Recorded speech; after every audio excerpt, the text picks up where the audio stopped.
So I just wanted to start with where do you live now, and what is your kind of main identity? Do you identify as a full-time political cartoonist or what? I live in Chicago. I've only been here for 3 years, Uh-huh. or coming on 3 years, I guess. Not quite 3 years yet. And I, I guess I don't know. I never really thought about self-identification in that way.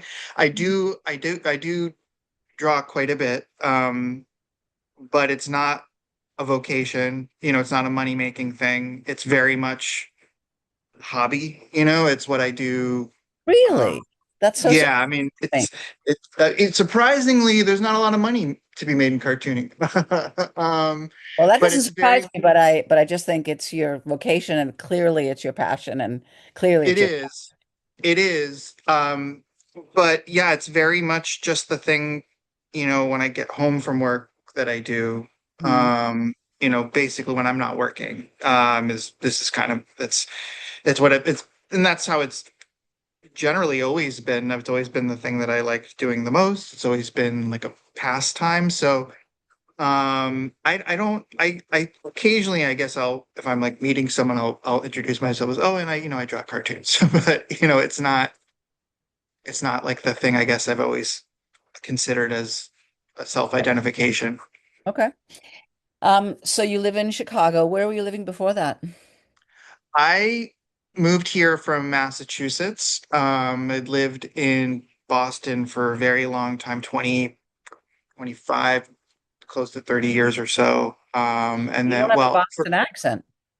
I'm not from Boston. I'm from Connecticut. I grew up in Connecticut and moved to Boston when I was about 18 or so, for a very, very, very brief stint at art school. Okay. And just stayed in That's Boston. fascinating. And then when my son was born, right around then, moved to the western part of Massachusetts, which is um, such a beautiful and special area, and spent about 10 years or so before relocating out here to Chicago. Gotcha. Okay. So I wanted to find out a little bit about your, I always like to know with people, not, I mean, just anyone I interview, actually, I'm always interested in this, no matter who, but a little bit about your family background, your personal background. What can you tell me about your parents, your family? And in particular, I'm interested in any kind of the sort of values in your family, or maybe your response to your family that Sure. kind of informs who you are today. Sure. I mean, very much so. In kind of every capacity. My parents, as long as I can remember, were very open about their political beliefs. Which were Didn't I mean, they're very for especially for their generation, right? They're the boomer generation. For their generation, they're very progressive. So I always grew up just sort of as a default setting of, you know, recognizing and calling out things like homophobia, racism. I mean, these are just things that were just uh just de facto evil and bad things. And so from a very young age, I just always had this sort of, I guess that was baked into my okay. upbringing. An additional, so anyways, yeah, politics were something that were always talked about a lot. It was just, just they didn't wasn't anything they felt I shouldn't be, not that they would include me as, say, like a 6-year-old in the conversation, but they would be having the conversations and all that. And because my dad was very into like underground comics, R. Crumb, Zap comics, all that kind of stuff. I was exposed to that stuff at a very young age. I saw that you So had mentioned that you were like 3 or 4 when you were looking at uh, old Zap comics and heavy metal. Uh, yeah, yeah, maybe for some of it, maybe a little young. But so there was sort of this appreciation for subversive, the subversive element and everything, politics included, the humor, art, and right, politics. right. So it was always something that I was around, and so even things like going to museums was a part of my upbringing. So I just was always appreciation for art and for politics. And so I was very lucky to have grown up in that environment, but also in an environment that supported me wanting to pursue art, which, I know is not a reality for everybody, people would be supportive of that. And while I'm sure my parents were a little disappointed when I dropped out of school after a semester, they also supported that decision. They trusted me enough to recognize it was, the right move for me at that time in particular. So in terms of I mean, it sounds like I mean, you talk about your parents and the values and things. Is there anybody in your family who is an artist or who draws or anything that you might have picked up there? Yeah, my dad not as much anymore maybe, but he definitely would draw a lot. And because he was a big fan of underground comics, he kind of would do that as well. So he like had his own sort of like, comics he would draw. So that was certainly, an influence. I have relatives who are also, who are really, really great artists, great photographers. No one who does it as their like vocation, but definitely people who, are, have an aptitude for it, or have some kind of creative aptitude like that. Right. Okay. Um, so I wrote some questions out, but one of them was anyone in your family funny? And the reason is because your drawings are, often funny. I mean, they're definitely satirical. They're very often sarcastic, more than ironic, I think. And often you're expressing, fury, anger, disappointment, disgust, any number of pretty strong negative views, that one can really understand that they are your views, even if they're being articulated through characters. Even if it's a member of, you portray a member of the Trump administration or law enforcement, it's very clear the point of view that is being expressed in the cartoon. But I was very curious about the humor. Like, is anyone funny? And where do you think you got that from? Um, I mean, yeah, I think, my parents have great senses of humor. I don't have any siblings, but I was very close to a cousin of mine who's 1 year younger who grew up in the same house as me. So we kind of were raised almost like siblings, and we were very much, kind of locked at the hip for a very, very, very long time, very, very much in our own world of humor. So I think certainly growing up, he was a very big influence and instigator for my own sense of humor. Mhm. But I think it was probably like like a lot of people perhaps were just the things that I was exposed to that I ended up gravitating towards this mixture of different things, both in the underground comics and then also, I don't know, like, I, grew up into things like Monty Python Yeah, or, yeah. things like that, just sort of this cocktail of things together that I mean, informed. you sort of somebody wrote in some article who interviewed you said it was kind of, responding to like kind of juvenile humor, but it isn't juvenile at all. Of course, it's quite adult. But it retains that kind of like, kind of edge that you get in cartoons that I also, I mean, I for the first time ever this year, in part definitely as a kind of political response, but I went ahead and got a subscription to watch this season's or last season's of South Park, which is Mhm. could not be more juvenile, um, Yeah, exactly but right. but is also extremely uh, uh, powerful in terms of narrative, in terms of compression, in terms of all these elements that come into that form of animation on television or animated cartooning. I want to talk about that with you, but it's really, really skilled. It's Mhm. just the point of view that comes across is one that lets you kind of, tap into your own inner, you know, whatever, Yeah. 6-year-old child that's like, whatever. Yeah, there's definitely a little bit of Yeah. that. Okay. So you said just in terms of studying art, I mean, you mentioned that you were very, very young when you were even immersed in like Shel Silverstein books Oh and, kind of you were really in awe that things that, look really deceptively simple, like a little pen and ink drawing and that you always had a, pad and paper clutch in your hand even as a child. I mean, that's not everybody. No, not everybody does that. That's pretty rare. You know, young artists do that. So did you have a sense when you were young that like, this is what I want to do, or this is what I want to be? It Oh sounds yeah, completely. right. Laser focused. That's all I wanted to do from the time I was two till, to be honest, there was a long stretch of time where I abandoned it altogether. By the time I was about 15, 16, I pivoted entirely away from drawing, wanting to do it, and I was just into music, writing songs, playing in bands with friends, and that's all I did for from the age of like 15 to 30 about. Wow, Didn't amazing. draw at all. And the only drawing I did really during that, 15 whatever years were the flyers for my band's shows. I didn't draw at all.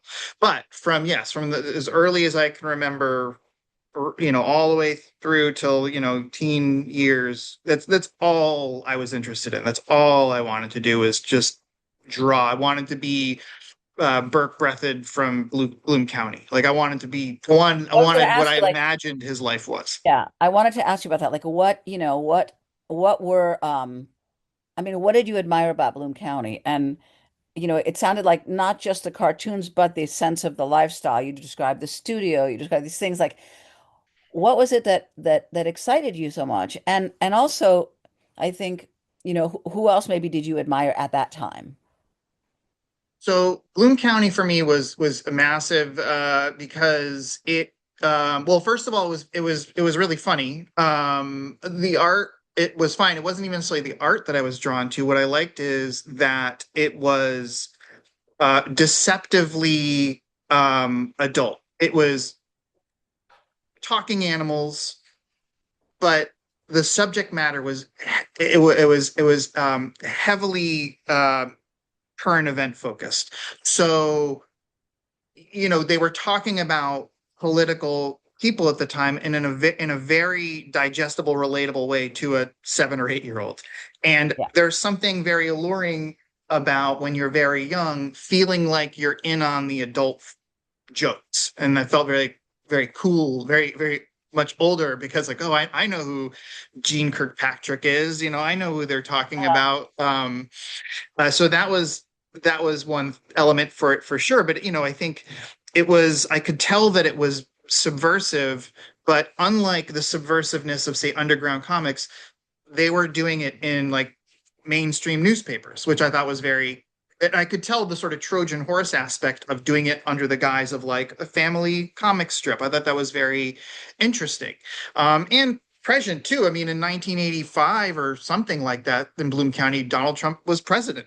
you know, so and that's the other thing too is that and this is true for anybody of my age, the entirety of our waking lives this guy has been in our lives, and for a long period of time, it was purely as the butt of the joke or a cartoon. Yeah. Um, and so, and to the other question about what else contemporaneously along with Bloom County, at that point in time, it was a lot of comic books. Like that's the other, so I was really, and that was more just because the art I liked, or, it wasn't necessarily sure the storytelling. Um, but it was a lot of that. But Bloom County was a big one, especially at that point in time, being very, very young and malleable. That was sort of a launching pad to other things. Right. Okay. Um, I want to talk just a little bit about cartooning itself. I mean, what I was going to say, I have two questions. One is, first of all, cartooning, in my view, from the outside, I don't doodle, but I get a sense that it involves a number of things. I mean, it's storytelling fundamentally, and it's marking a particular moment. And usually there's a moment that comes before, and there's often a moment that comes after. And there's a sort of shared context that you're assuming with an audience, with someone Yeah. who's looking at it, right? Your focus has been very much Trump and the Trump administration since the beginning of the Trump administration. And now I see a lot of it is also a response to Trump, to kind of the US resistance movement as it's evolving. and the public's kind of response or the public's eye and the public's impact, how it's impacting the kind of national politics, national conversation. Um, but I was really interested in these elements of cartooning. In my view, I said, it involves compression, perspective, capturing that narrative, and using contours, of a form. And I wondered which of these challenges, have maybe been easiest or hardest for you. And like I noticed just in looking at your work in the last, since I've been watching it, looking at it mostly on social media, it's you tend to make single drawings, but sometimes you'll have a number of figures on a page. But you're not doing like panels necessarily. You're not doing narratives over time, like some other cartoonists. And so, yeah, I'm wondering, what a little bit what you can tell me about the elements that go into your cartooning. Um, it's a tough question to answer, and I've gotten this question a couple of times, and it's always a hard one, because I don't really know. I think my best sort of answer for it is, um,